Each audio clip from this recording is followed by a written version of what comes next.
But we start this hour in Europe, where the region's central bank is pulling out all the stops to reinvigorate a stalled economy.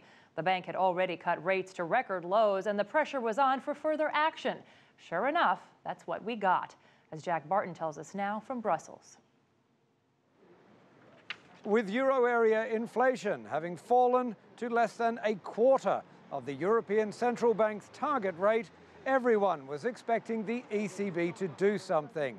And on Thursday, the bank surpassed expectations.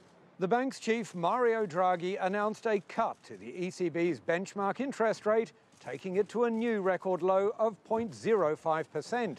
Draghi then announced an asset purchasing program that still falls well short of aggressive US-style quantitative easing, but nonetheless represents a first step down that road.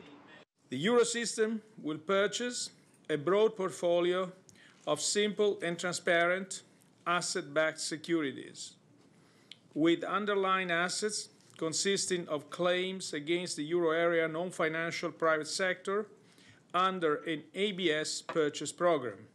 The asset purchase program aims to make credit cheaper. As concerns grow, the 18-member Eurozone economy could slide back into recession.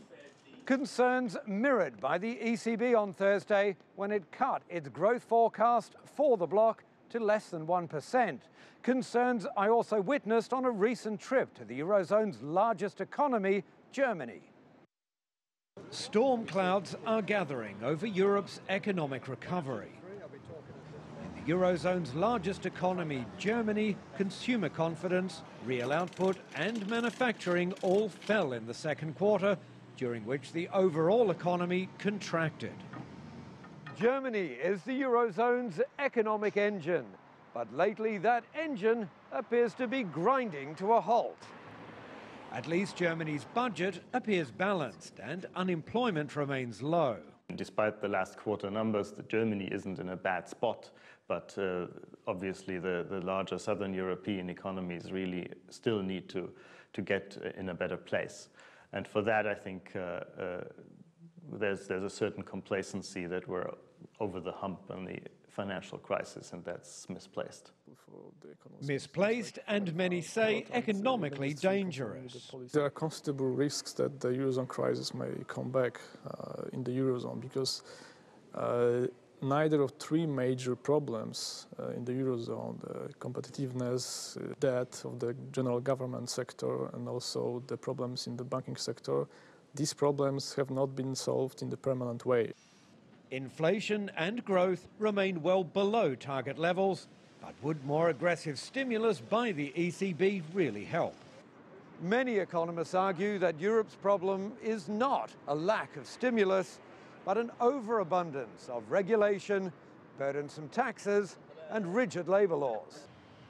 Factors weighing heavily on the bloc's second and third largest economies. The countries like Italy and France have to prove that they want to really reform their economies, because without that, even if the ECB takes these measures, it's not going to produce long-term effect, and sooner or later the Eurozone will find itself again in troubles.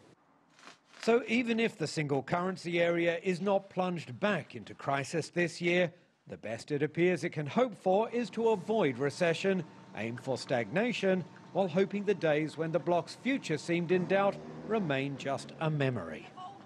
Another way the ECB is hoping to fight that stagnation is by raising the percentage that banks will have to pay to park their money with the central bank, in a bid to try and get them lending more again to consumers and businesses. No sooner had Mario Draghi's press conference wrapped up than the euro fell to its lowest level since mid-2013, and markets rose across the bloc. Jack Barton, CCTV, Brussels.